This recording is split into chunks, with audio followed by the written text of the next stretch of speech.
Bismillahirrahmanirrahim. Assalamualaikum warahmatullahi wabarakatuh. Waalaikumsalam warahmatullahi. Alhamdulillah, wassalatu wassalamu ala Rasulillah wa ala alihi wa sahbihi wa mawalah wa ba'd. Bapak-bapak, kawan-kawan yang dimuliakan oleh Allah Subhanahu wa taala. Alhamdulillah, rangkaian acara kita kemudian surah Yasin, takbir tahlil, doa, kemudian kita tutup dengan tausiah singkat. Adapun tema kali ini yang ingin saya sampaikan adalah cintai saudaramu seperti engkau mencintai menyayangi dirimu sendiri. Hari ini 1 tahun berpulangnya ke rahmatullah ananda kita Bahnas. Memang berat itu adalah rindu kepada orang yang tak akan pernah kembali lagi. Namun Bapak-bapak yang mulia Allah Subhanahu wa taala, hari ini iman kita diuji oleh Allah Subhanahu wa taala. Saya beberapa waktu lalu melihat sebuah video di Palestina itu. Apa kata salah seorang pemuda? Kami sanggup kehilangan anak, kami sanggup kehilangan harta. Biarlah kami kehilangan anak, biarlah kami kehilangan harta, biarlah kami kehilangan saudara mara, tapi jangan sampai kami kehilangan Allah Subhanahu wa taala. Sungguh dalam sekali makna ini Bapak-bapak kawan-kawan yang memuliakan Allah Subhanahu wa taala. Jangan sampai Allah hilang dari kita. Apa makna Allah hilang dari kita? Ketika kita beribadah kepada Allah, ketika kita meningkatkan kualitas iman takwa kita kepada Allah, maka Allah akan dekat dengan kita. Tapi ketika kita jauh dari Allah, maka Allah lebih jauh lagi dari kita. Ini makna daripada jangan sampai sudahlah kita hilang keluarga, hilang anak, hilang harta, hilang pula Allah Subhanahu wa taala dalam kehidupan kita. Maka Nabi sallallahu alaihi wasallam dalam sebuah hadis mengatakan la yu'minu ahadukum hatta yuhibbu li akhihi ma yuhibbu li nafsihi. Tak dikatakan beriman, tak termasuk orang beriman kita sampai kita mencintai, menyayangi saudara kita seperti kita menyayangi, mencintai diri kita sendiri. Apa artinya? Hari ini saudara-saudara kita di Palestina membutuhkan perhatian, doa, dan uluran tangan kita semua. Artinya tak dikatakan beriman kita kalau kita jangankan ingin mengirimkan donasi, berdoa saja berat untuk saudara-saudara kita di Palestina.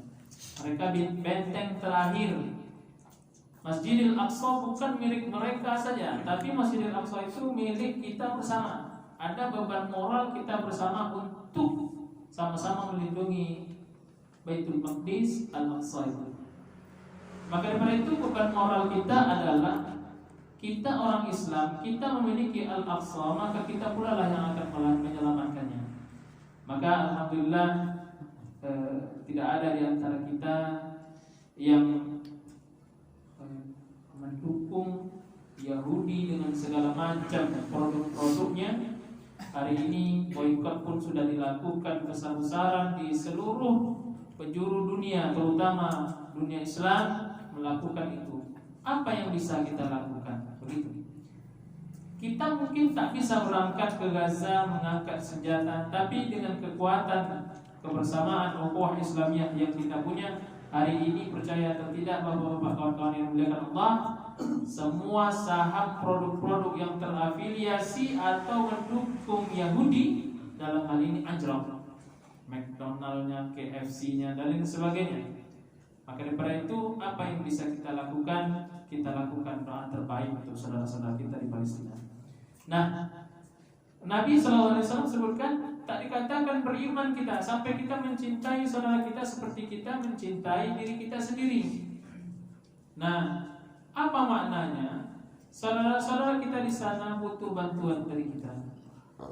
Mungkin berupa dukungan. Beberapa waktu lalu kita melihat bela Palestina besar-besaran di Monas yang menghadirkan 2 juta manusia yang setara dengan penduduk Gaza itu sendiri. Itulah berkumpul di Monas waktu itu. Nah, ini menunjukkan solidaritas kita bahwasanya kita memihak kepada Palestina. Beberapa waktu lalu saya sampaikan bahwasanya memang pipit tak bisa memadamkan api yang membakar Nabiullah Ibrahim alaihissalam, tapi kata kuncinya adalah kepada siapa kita memihak. Nanti kepada Allah kita akan mengadu, akan dihadapkan kepada Allah Subhanahu wa taala, akan bertanya di saat saudaramu dibantai. Kalau kita melihat Pak, berlinang air mata kita. Berlinang air mata kita. Seorang ayah kehilangan 4 sekaligus anaknya. Seorang ibu yang tadi saya lihat videonya memilah-milih daging, bukan daging kurban, tapi memilah-milih daging. Oh, ini daging anak saya, ini daging anak saya, dikumpulkan semua. Bagaimana hancurnya perasaan, hancurnya hati itu, sebetul-betulnya broken heart, hati yang betul-betul sakit, tersakiti dan sebagainya. Maka kalau kita berada pada posisi itu, maka bapak-bapak yang punya anak, alhamdulillah didik anaknya dengan baik, sayangi anaknya. Ya, jangan memperlakukan anak dengan kasar atau angkat, karena anak itu adalah aset bagi orang tua, simpanan bagi orang tua di akhirat nanti di hadapan Allah Subhanahu wa taala. Orang Palestina saking tinggi dan kuat imannya orang Palestina, anak bayi yang sudah meninggal dunia itu digandong tinggi lalu diangkat-angkat. Ini milik saya, ini menjadi saksi saya di hadapan Allah. Alhamdulillah anak saya syahid. Alhamdulillah anak saya syahid.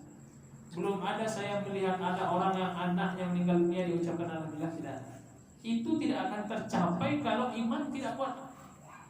Hanya orang-orang yang dipilih oleh Allah Subhanahu wa taala seperti Nabi sallallahu alaihi wasallam. Betullah Nabi sallallahu alaihi wasallam mendoakan keberkahan. Ya Allah, berkahilah bumi Syam, di antaranya Palestina, Suriah dan seterusnya, dan berkahilah bumi Yaman. Maka daripada itu, Palestina adalah bumi yang diberkahi oleh Allah Subhanahu wa taala. Di situ ada masjid suci umat Islam, Masjidil Aqsa, menjadi tanggung jawab kita bersama untuk membela Al-Aqsa.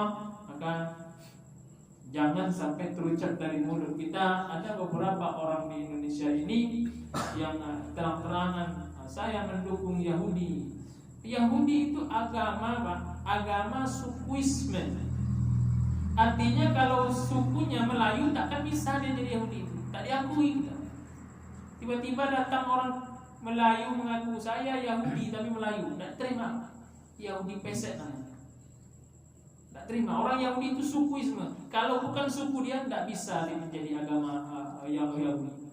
Maka dari itu bersyukur kita al-Islamu ya'lu wa la yu'la. Islam itu agama yang tinggi, agama yang mulia, tidak ada yang melebihi kemuliaan Islam. Yahudi hanya khusus untuk orang Yahudi. Nasrani pun sendiri berakar dari sebuah kota di Palestina itu namanya Nazaret yang kemudian menjadi Nasrani.